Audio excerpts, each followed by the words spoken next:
Hola hermanos, el día de hoy 21 de enero del 2024 es tercer domingo del tiempo ordinario. Desde que terminó el año de la misericordia, ¿se acuerdan? El Papa nos había propuesto que debía existir en la Iglesia Universal un día, un domingo, para la palabra de Dios. En muchos de nuestros países, lógicamente, existe el mes de la Biblia, ¿ok? Pero dejar un domingo exclusivo para meditar, para profundizar en el tema de la palabra de Dios. Y entonces se instituyó, precisamente más adelante, después de pasada esta propuesta, pues la jornada precisamente del día de la palabra de Dios, el domingo de la palabra de Dios. Hoy, tercer domingo del tiempo ordinario, se celebra esa efeméride y esta es la quinta ocasión. Okay, esta es la quinta ocasión en la que se celebra. El tema es bellísimo, El tema es bellísimo porque sigue lo que dice el capítulo 8 del Evangelio de Juan, que es permanezcan en mi palabra, nos dice el Señor Jesús. Y es lógico, ¿no? Fíjense, la intención del Papa es clarísima, porque lo que nos permite este domingo es reforzar esa invitación que nos hace el Señor Jesús a permanecer en su palabra, a escucharla, a mantenerla, a meditarla, para que podamos luego de haberla meditado, ofrecer un testimonio concreto al mundo de lo que nosotros creemos. En la palabra de Dios escrita encontramos, evidentemente la palabra de Dios, la revelación es mucho más que la Biblia, ¿ok? Pero en la Biblia, lógicamente, está condensado y está sintetizado lo que necesitamos para conocer a Dios, para encontrarnos con el Dios de la Biblia. No es lo que la Biblia dice, sino lo que el Dios de la Biblia nos quiere transmitir. Así que yo espero que en todas las parroquias, en todos los lugares, se pueda celebrar de una manera bella. Además hay un subsidio que se ha enviado bellísimo para vivir estos días. Nosotros hemos decidido, al menos en la parroquia, utilizar como les diría, el momento de adoración eucarística, dando gracias al Señor por el don de la palabra de Dios. Bueno, vamos a las lecturas del día de hoy. Ya saben que, pues lógico, el domingo, siendo 3 lecturas, es preferible, aunque son cortitas las del día de hoy, pero igual. Fíjense, leemos Jonás como primera lectura el día de hoy. Capítulo 3, versículos del 1 al 5 y luego el versículo 10. En aquellos días el Señor volvió a hablar a Jonás y le dijo: levántate y vete a Nínive, la gran capital, para anunciar ahí el mensaje que te voy a indicar. Se levantó Jonás y se fue a Nínive, como le había mandado el Señor. Nínive era una ciudad enorme, hacían falta 3 días para recorrerla. Jonás caminó por la ciudad durante un día pregonando: dentro de 40 días Nínive será destruida.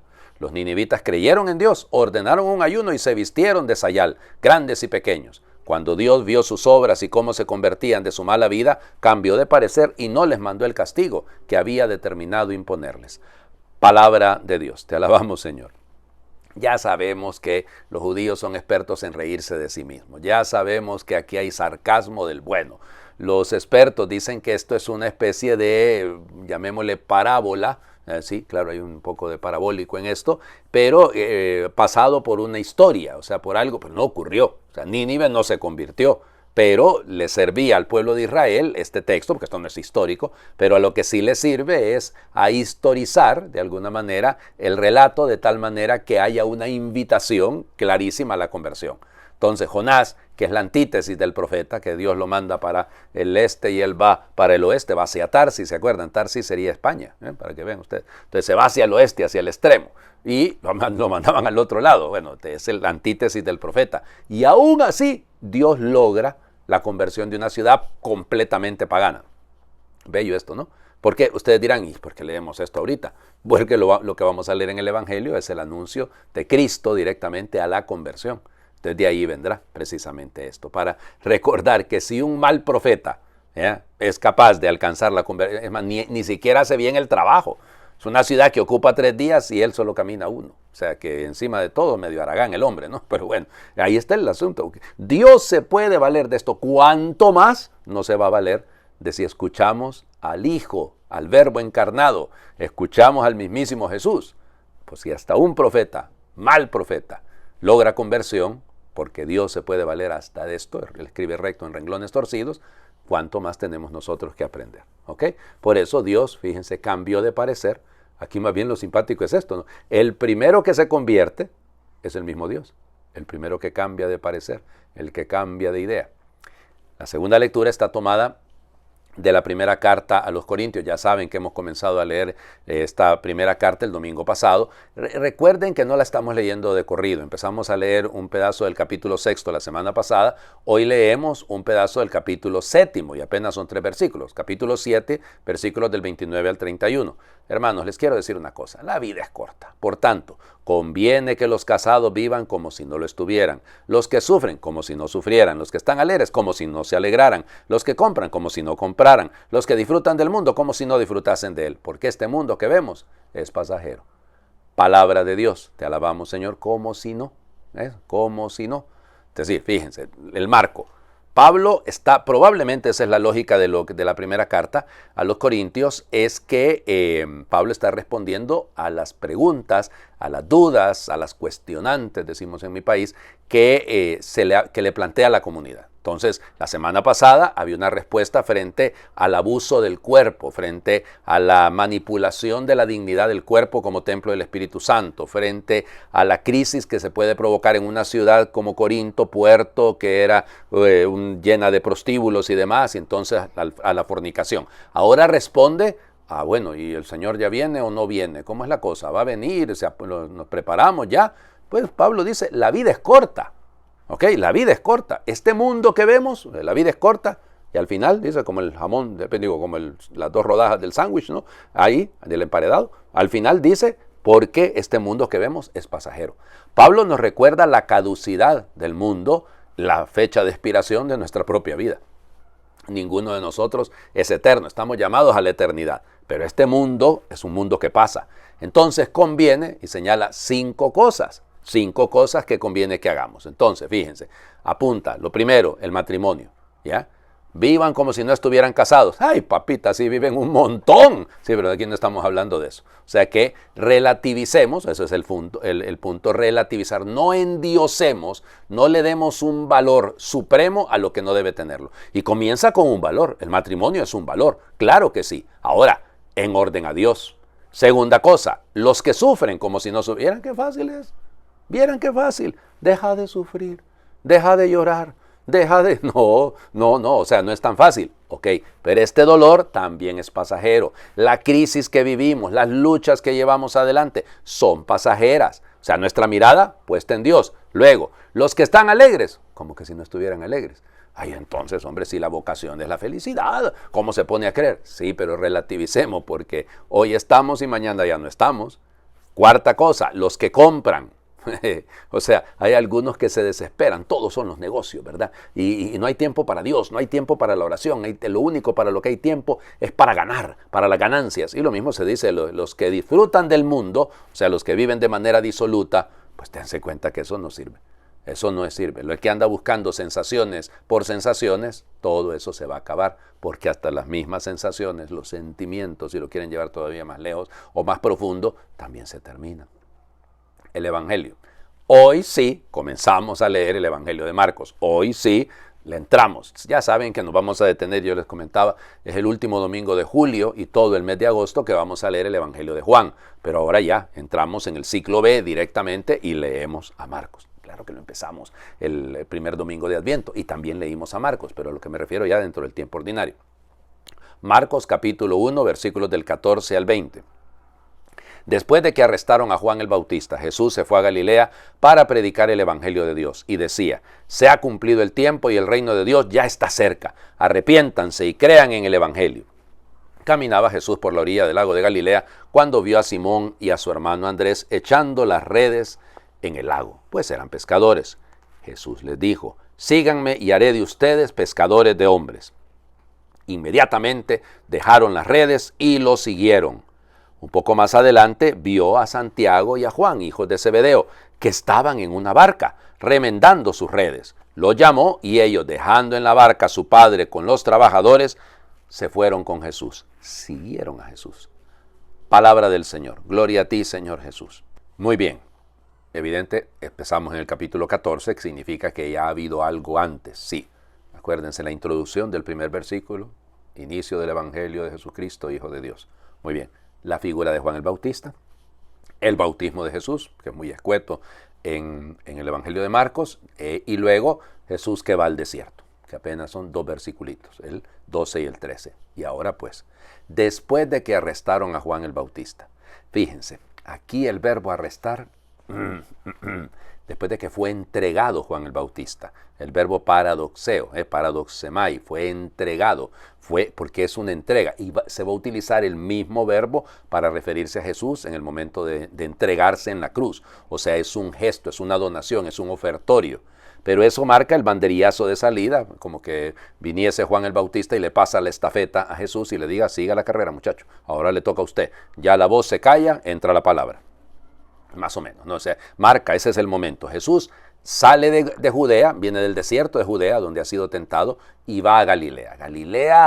Galilea, ¿no? Galilea es el lugar de la confluencia entre el mundo pagano, toda la margen, llamémosle, ¿cómo sería esto? El este del lago, la Decápolis, o sea, lo que hoy en día sería la Jordania, ¿no? La Transjordania en ese momento. Es zona meramente pagana. Y Galilea, o sea, el lago de Galilea, el mar de Galilea, Marcos le llama Tálasos, le llama mar, ¿no? ¿Cómo se llama? Está muy poblada porque ahí la pesca atrae a mucha gente, es una industria realmente.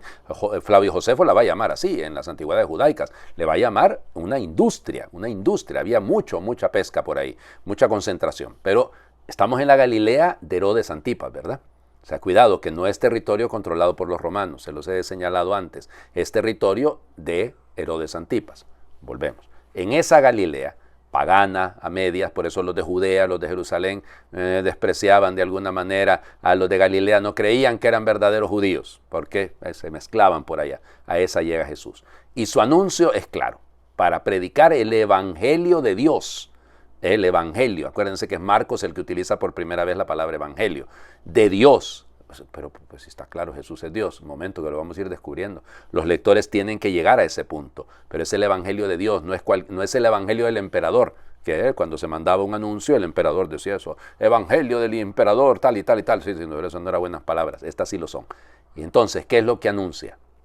Fíjense, 4 puntos. Se ha cumplido el tiempo, o sea, aquí es la plenitud. Se ha llegado al punto de la plenitud. O sea, aquí el tiempo es kairos, que no se puede traducir. El tiempo de Dios, el tiempo propicio, el tiempo de la gracia, vamos, como lo quieran llamar. Pero no es el cronos, no es el domingo 21 de enero del 2024 a la hora que ustedes estén escuchando el mensaje. No es eso, esa es la cronología, ese es el cronómetro que va marcando los minutos, los segundos, no. Aquí es el tiempo de Dios. Este tiempo ya es el tiempo de Dios. ¿Por qué? Porque, y utiliza un término bellísimo en el griego, bellísimo, porque dice engidesein, es decir, se puso de cerca, se acercó, o sea, el reino de Dios ya está cerca, pero la manera como está dicho, porque el verbo es engikein, lo que dice engisein es que ya está, o sea, ya lo agarré, ya lo tenemos a la mano. Eso es lo que dice. Porque está Jesús. O sea, primero, el tiempo se cumple, es el tiempo de Dios. Luego, ese tiempo, ese reino de Dios, el término reino de Dios es muy bello, ¿no?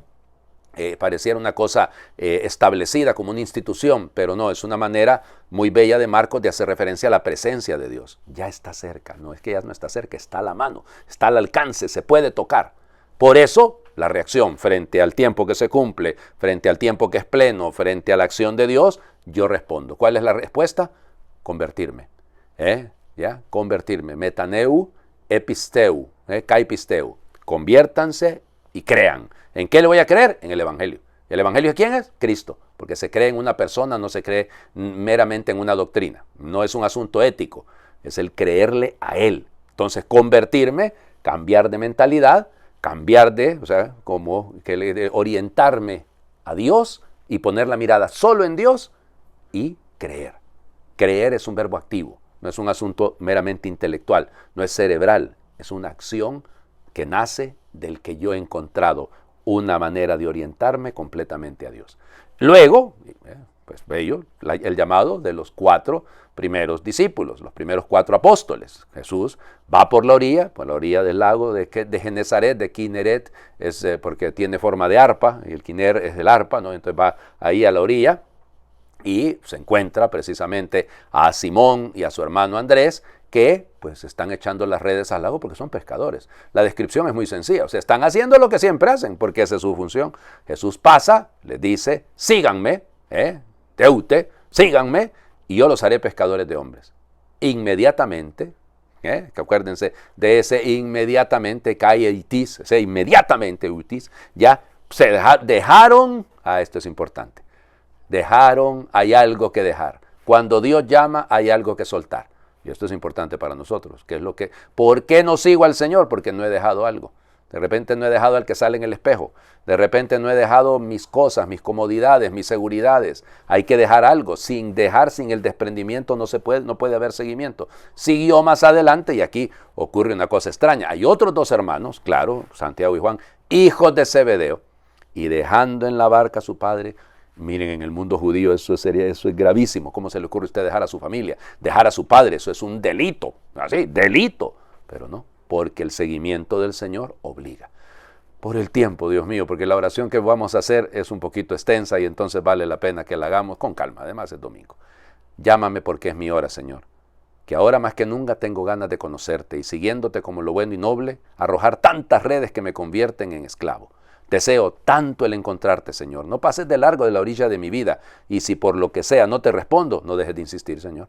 Tal vez el ruido de la comodidad me impide salir o saltar con rapidez a tu camino. Tal vez la seducción de lo fácil no me deje escuchar la dulzura de tu voz. Tal vez mi mundo y mis caprichos me confunden y me mantienen en un mar sin fondo, en una habitación sin más vida que lo efímero, en una realidad que mañana ya no existirá.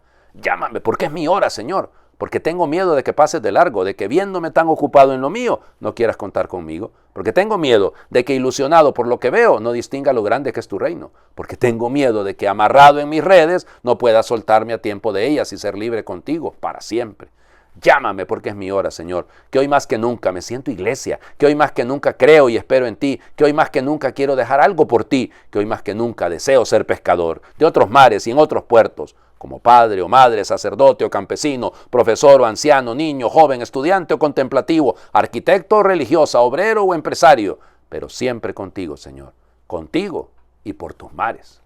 Amén. El Señor esté con ustedes y les bendiga a Dios, el que es Padre, Hijo y Espíritu Santo, y su bendición descienda, les acompañe siempre. Muy feliz domingo para todos.